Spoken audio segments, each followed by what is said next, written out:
August અને September મહિનામાં આપણા ગુજરાતમાં જે કમોસમી વરસાદ થયો એના માટે ગુજરાત સરકારે રાહત પેકેજ જાહેર કર્યું છે.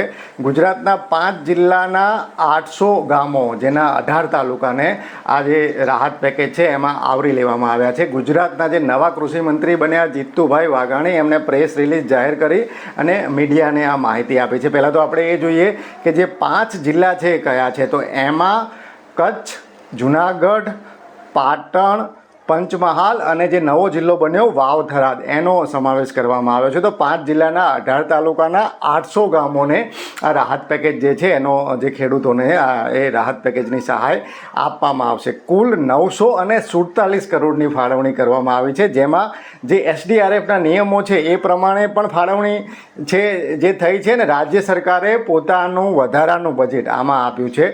સૌથી મહત્ત્વની વાત એ છે કે જે 2 જિલ્લાઓ છે પાટણ અને વાવ થરાદ, આ 2 જિલ્લામાં નીચાણવાળા વિસ્તારોમાં વરસાદી પાણી બહુ ભરાઈ રહે છે. તો આ 2 જિલ્લા માટે અલગથી 2500 કરોડની ફાળવણી કરવામાં આવી છે અને એમાં ખેડૂતોને, આ 2 જિલ્લાના ખેડૂતોને પ્રતિ હેક્ટર, મેં તમને કહ્યું એમ પ્રતિ હેક્ટર 20,000 રૂપિયા જે નીચાણવાળા વિસ્તારોના ખેડૂતો છે એમને વાવ થરાદ અને પાટણ જિલ્લાના ખેડૂતોને જે સહાય છે એ ચૂકવવામાં આવશે. એના સિવાય જે જનરલ સહાય જે આ 5 જિલ્લા માટે ચૂકવવામાં આવનાર છે એની તમને માહિતી આપું તો જે ખરીફ પાકો છે, બિનપિયત પાકો છે, એમાં SDRFના ધારાધોરણો પ્રમાણે પ્રતિ હેક્ટર 8,500 અને રાજ્ય સરકાર પોતાના ફંડમાંથી ચૂકવશે 3500, એટલે કે પ્રતિ હેક્ટર 12,000 સહાય બિનપિયત ખરીફ પાકો માટે ખેડૂતોને મળવાપાત્ર છે.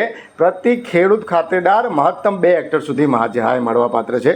હવે જે ખરીફ પિયત પાકો છે એના માટે SDRFના નિયમ પ્રમાણે 17,000 અને રાજ્ય સરકાર પોતે 5,000 ફાળવશે, એટલે પ્રતિ હેક્ટર મહત્તમ 22,000ની સહાય ખેડૂતોને મળવાપાત્ર છે. ખાતેદાર દીઠ મહત્તમ 2 હેક્ટરમાં સહાય મળી શકશે. પછી જે બાગાયતી પાકો છે, બહુ વર્ષાયુ બાગાયતી પાકો, એના માટે SDRFના નિયમ પ્રમાણે પ્રતિ હેક્ટર 22,500, એમાં રાજ્ય સરકાર પોતાના બજેટમાંથી 5,000ની ફાળવણી કરશે, એટલે એમાં પ્રતિ હેક્ટર 27,500 સહાય ખેડૂતોને મળવાપાત્ર છે.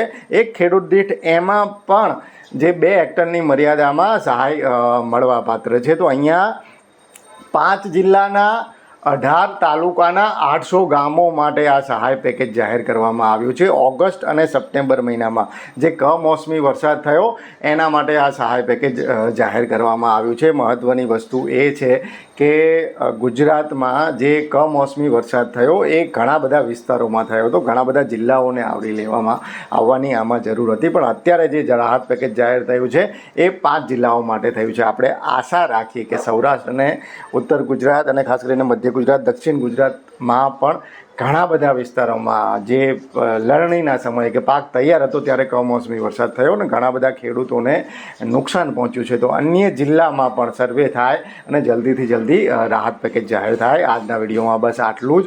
આપના કોઈ પ્રશ્નો હોય તો તમે કોમેન્ટમાં જણાવજો. ફરી ઝડપથી મળીશું નવા વિષય સાથે. જોડાયેલા રહો એગ્રી સાયન્સ સાથે. જય કિસાન.